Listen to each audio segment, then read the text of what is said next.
Thank you very much. Further debate. I'm pleased to recognize the member for Scarborough-Rouge River. Thank you, Mr. Speaker.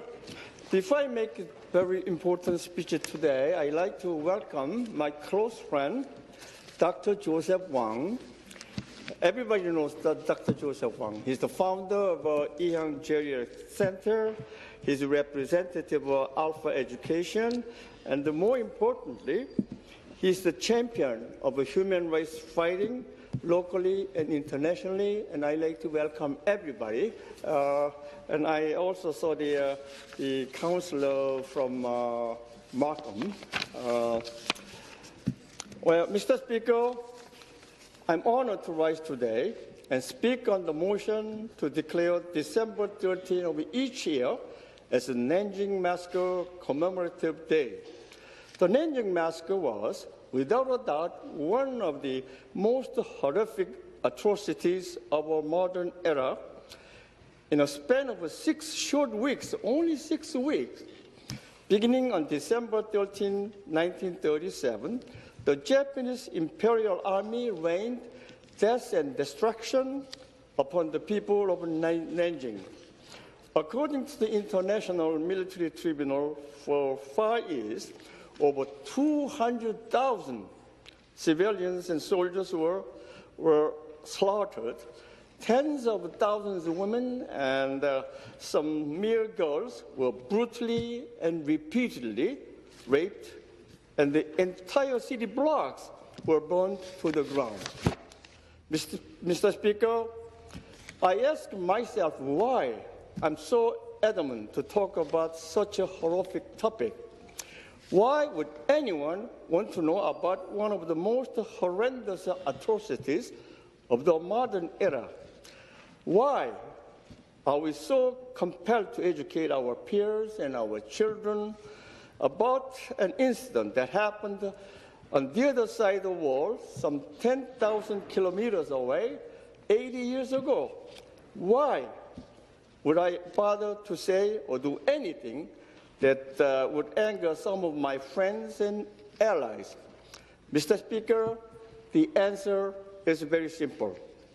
Because large-scale acts of violence in history need to be widely known, studied, remembered, and vehemently condemned so that they are not repeated ever again.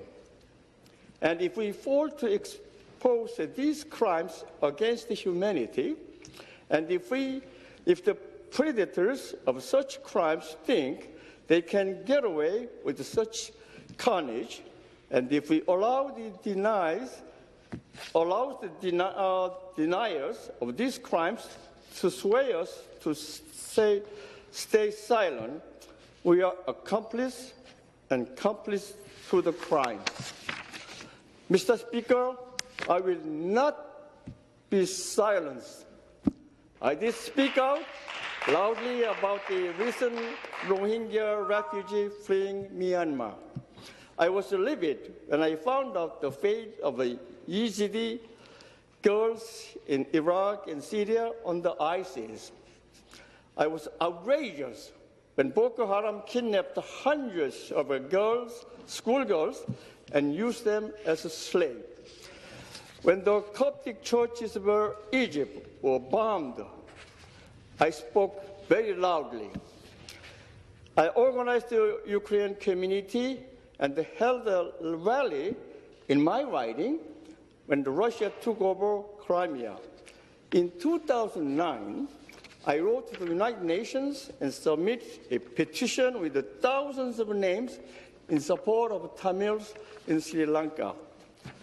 I held a peace rally for nuclear disarmament and condemned the use of atomic bombs on Hiroshima and Nagasaki, Mr. Speaker.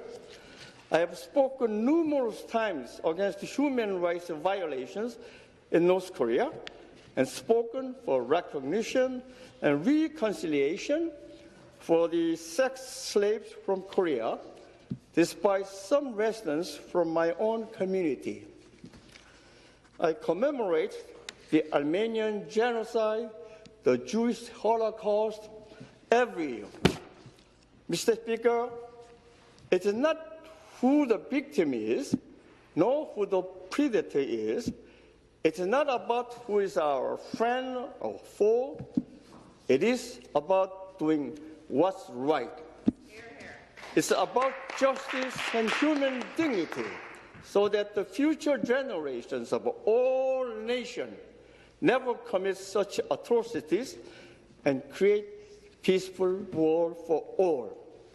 Mr. Speaker, I hope you and all my colleagues in this council, in the Parliament chamber, I should say, will join me in declaring December 13 Nanjing Massacre Commemorative Day to remember the victims and to let the world know that this legislature will not tolerate any crimes against humanity. Thank you, Mr. Speaker.